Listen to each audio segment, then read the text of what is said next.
Feel number 2 হলো সেটি যার কমপ্লিকেশন আমরা সবাই অনুভব করেছি, অ্যান্ড দ্যাট ইজ রিলেশনশিপ।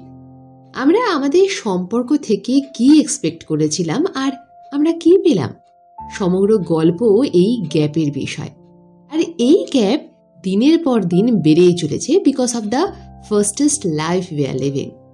আজকালকার দিনে আমরা মানুষের সাথে কানেক্ট করার জন্য নয়, বরং কোথাও না কোথাও তাকে ইমপ্রেস করার জন্য সম্পর্ক তৈরি করছি। এই বিষয়ে কোনো প্রকার ডিটেলস না নিয়ে যে আমাদের সামনে থাকা মানুষটি কেমন মানুষ, we prioritize how people look for they have and what can we get out of them. এজন্য যখন আমরা সুপারফিশিয়াল প্যারামিটারের বেসিসে সম্পর্ককে জুড়ি, তখন সেই সম্পর্কের বয়স বেশি হয় না। কেন জানি না আমরা এই বিষয়টিকে ভুলেই গেছি যে রেসপেক্ট, আন্ডারস্ট্যান্ডিং, এমপ্যাথি যে কোনো গভীর সম্পর্কের প্রধান ভিত হয়। যদি এই সম্পর্কের সেকেন্ড ফিল অর্থাৎ রিলেশনশিপ ব্যালেন্স রাখতে হয়, তাহলে আপনাকে ইন্টারেস্টিং নয়, ইন্টারেস্টেড হতে হবে। আজকালকার যুগে আমরা সবাই কোথাও না কোথাও কোনো না কোনো ফর্মে নিজের কাজের ভ্যালুকে বের করি from the money we earn. এমন কত মানুষকে আমি, আপনারা চেনেন যারা নিজের কাজে আটকে পড়ে আছেন। দে স্ট্রাগল এভরিডে টু ওয়ার্ক, কোনো মোটিভেশন নেই, ইন্টারেস্ট নেই, ওয়ার্ক এনভায়রনমেন্টও টক্সিক। কিন্তু এই সকল মানুষেরা তাদের কাজ, তাদের জব এই কারণে ছাড়ছেন না বিকজ ইট ইজ হাইপিং। কোথায় গেল সেই দিন যখন মানুষ গভীরভাবে এটা চিন্তা করত যে অর্থ কেবলমাত্র অর্থ রোজগারের জায়গা নয়, একটা পারপাসও হতে পারে।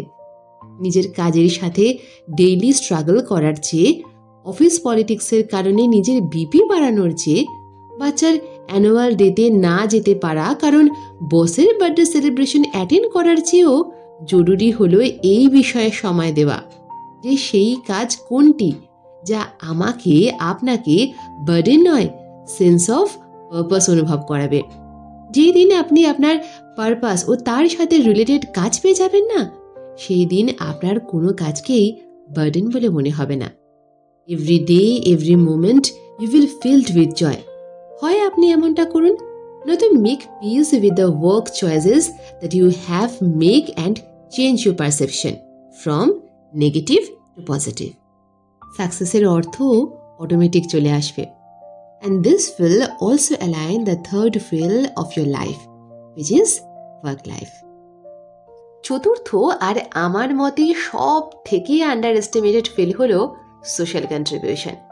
প্রতিটা কমিউনিটি, প্রতিটা রিলিজিয়ন আমাদেরকে শেখায় যে to keep some percentage of our earning aside for social contribution. Now you may debate saying that কি আমি আমার হার্ড এন্ড মানি কেন অন্য কাউকে দেব? If you are thinking on this line, it only means that you have no experience that the power of social contribution. Experience করে দেখবেন যে social কন্ট্রিবিউশনের দ্বারা যেই আনন্দ, সেন্স অফ পারপাস, ফুলফিলমেন্ট আমরা পাই, তাই এই দুনিয়ার কোনো ধন দৌলত দিতে পারবে না আপনাকে। যখন আমরা উইদাউট এক্সপেকটেশন কারোর জন্য কোনো কিছু করি, তার আনন্দটাই আলাদা। When you contribute social causes, you not only contribute to building a stronger society, a stronger nation, but also works towards balancing the fourth field of your life, which is social contribution. যদি আপনি আপনার জীবনের এই চারটি চাকা অর্থাৎ inner happiness, relationships, work life ও social কন্ট্রিবিউশনে ব্যালেন্স বানিয়ে চলেন, তাহলে আপনার যাত্রাপথ সুন্দর হওয়া থেকে কেউ আটকাতে পারবে না।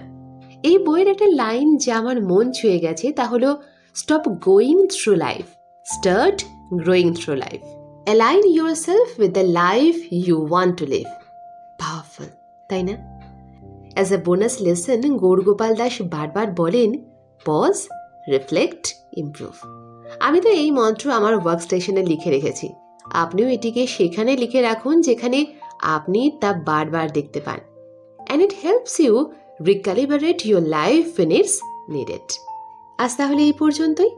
যদি আপনার বয়স 20 থেকে 30 পর্যন্ত হয় and you are confused about that, what to do in your life, বা আপনি একজন সাকসেসফুল প্রফেশনাল হন, কিন্তু এতটা সাকসেসফুল হওয়ার পরেও অন্তর থেকে শূন্যতা অনুভব করেন, বা আপনি আপনার সম্পর্ক ও খুশির মধ্যে ব্যালেন্স আনতে চান, তাহলে আপনাকে অবশ্যই এই বই পড়তে হবে।